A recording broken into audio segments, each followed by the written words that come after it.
Austria's president gave far-right Freedom Party leader Herbert Kickl the green light to attempt to form a new government. Germany is about to find out who governs next. One thing is sure, no one can rule alone.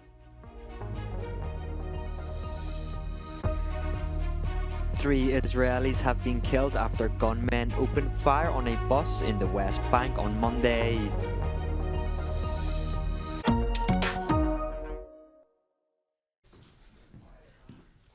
Austrian President Alexander van der Bellen gave the green light for far-right Freedom Party leader Herbert Kickl to attempt to form a new government. The two met in Vienna on Monday, a few days after Chancellor Karl Nehammer's ruling party failed to form a coalition. Herr Kickl traut sich zu, im Rahmen von Regierungsverhandlungen tragfähige Lösungen zu finden, und er will diese Verantwortung. Ich habe ihn das explizit gefragt.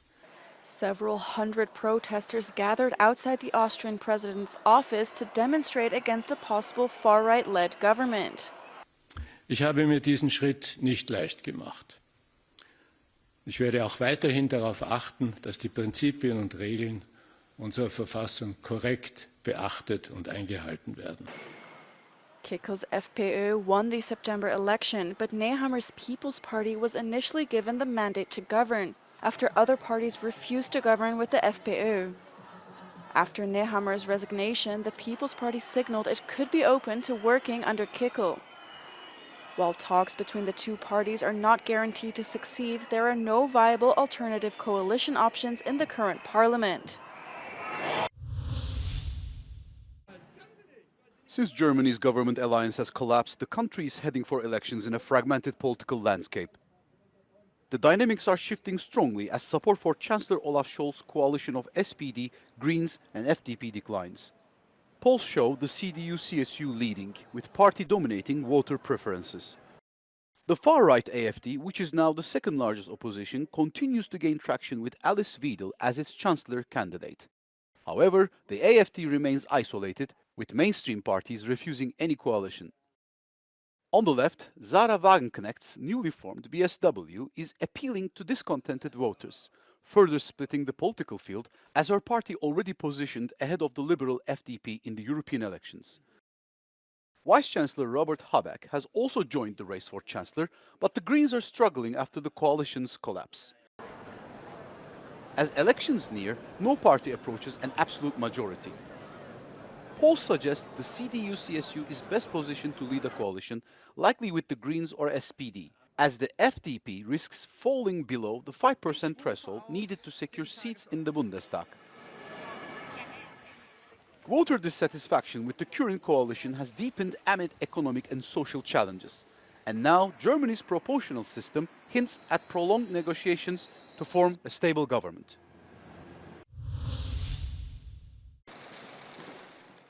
German Chancellor Olaf Scholz condemned Elon Musk's endorsement of Germany's far-right AfD party ahead of the country's upcoming elections.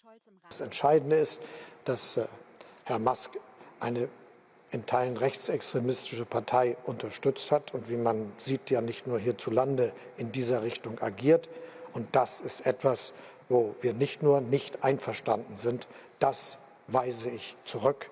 Scholz has largely disregarded personal criticism from Musk. The chancellor, however, is far more concerned with the US billionaire's attempt at seemingly trying to get involved in the general election. Scholz also voiced his concern over the role social media algorithms play in shaping public opinion. Gewohnt, dass reiche Medienunternehmer anderer Meinung sind als die Sozialdemokratische Partei. Das ist nichts Neues. Neu ist sicherlich die Tatsache, dass bei Algorithmen nicht sicher ist, wie die Meinungsbildung stattfindet, die durch die Strukturen dieser Systeme organisiert wird. Musk repeatedly backed AfD both online as well as in German media. This previously led to election interference allegations made by government officials. French farmers rallied against the Mercosur trade deal, staging protests near Paris and demanding better compensation. The second largest farmers' union in France called on its members to demonstrate and go to Paris by car or tractor from all over the country. French police met the procession with roadblocks, causing significant delays as the tractor convoys aim to converge on Paris. The union wants to obtain a guarantee from French Prime Minister François Bayrou in defence of the agricultural industry based on the protection of small farmers. Il y en a, ils manifestent, ils veulent de l'argent. Nous, on ne veut rien d'autre que l'application des règles européennes, les mêmes pour tout le monde. Donc ça, si ça, c'est demander la lune, et les autres choses, c'est les contrôles qui nous emmerdent au quotidien. Vous savez tous ce que c'est.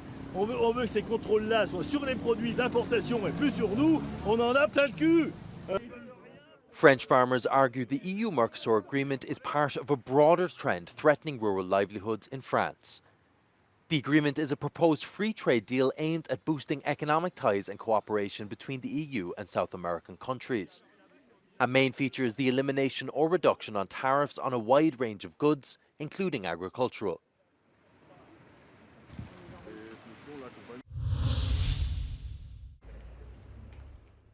Thousands of people have protested in Montenegro to demand the resignations of top security officials after 12 people were killed in a mass shooting on New Year's Day.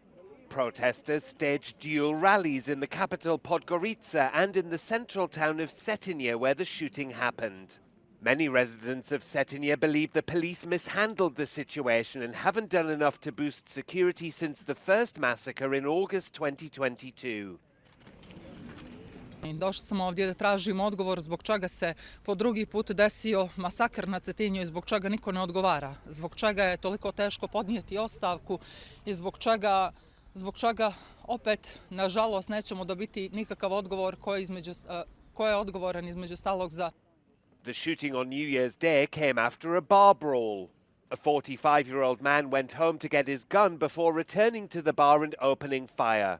He killed 4 people there and 8 others at various locations before killing himself.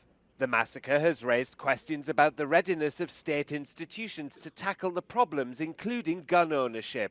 Police have said the shooting was impossible to predict, though the gunman identified as Arko Martinovic had been convicted for violent behavior and illegal weapons possession.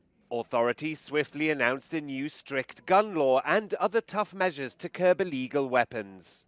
On Sunday, police said they raided several locations in the country and confiscated around 20 weapons, more than 500 rounds of ammunition and explosives. Prime Minister Milojko Spajic promised draconian punishment for anyone who violates the new law.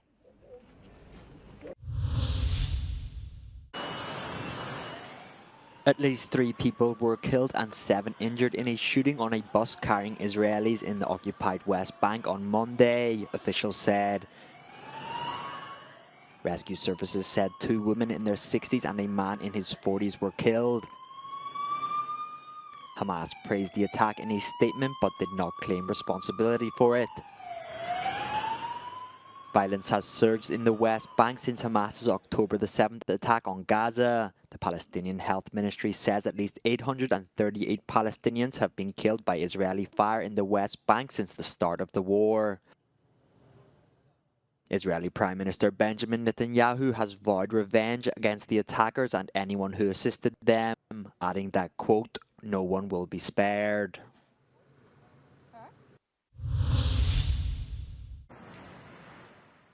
At least 32 dolphins have died since oil spilled out of 2 stricken tankers 3 weeks ago in the Kerch Strait. The waterway separates the occupied Crimean peninsula from Russia's southern Krasnodar region. Russia's Delta Dolphin Rescue and Research Center said the deaths are most likely related to the fuel oil spill. 2 Russian oil tankers were badly damaged in a storm in the Kerch Strait in mid-December, with one vessel breaking in 2. State media reported that both tankers were carrying around 62,000 barrels of oil products in total. In late December, officials said more than 3,300 tons of low-grade fuel had been spilled into the strait. Officials in Crimea declared a regional emergency on Saturday after oil was detected on the shores of Sevastopol. That came a week after a similar declaration was made in Russia's southern Krasnodar region after fuel oil began washing up there.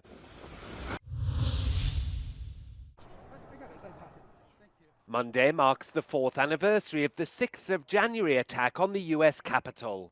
Hundreds of Donald Trump supporters breached the building in a bid to stop lawmakers certifying the results of the 2020 election, which saw Joe Biden win the presidency. And as lawmakers meet to repeat the process, opinion is split among Republicans over Trump's pledge to pardon all those jailed for their involvement. Trump said he would issue pardons to rioters on day one of his presidency, which begins on the 20th of January. Most likely I'll do it very quickly, he said on NBC's Meet the Press. More than 1,250 people pleaded guilty or have been convicted after trials in connection with the 6th of January, with more than 650 receiving prison time ranging from a few days to 22 years.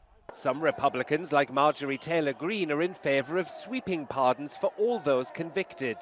I think they've served their time and I think they should all be pardoned and released from prison, she said.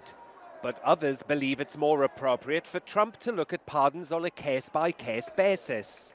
Veteran Republican Gus Bilirakis wasn't prepared to sanction sweeping pardons.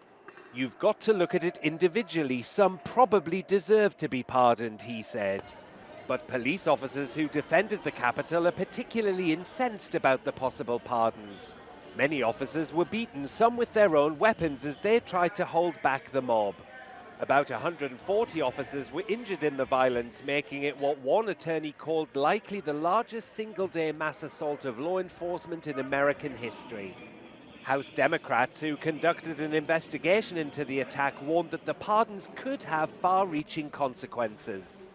And Republican Benny Thompson, who led the House committee that investigated the riot, said in his report that Trump lit the fire for the insurrection.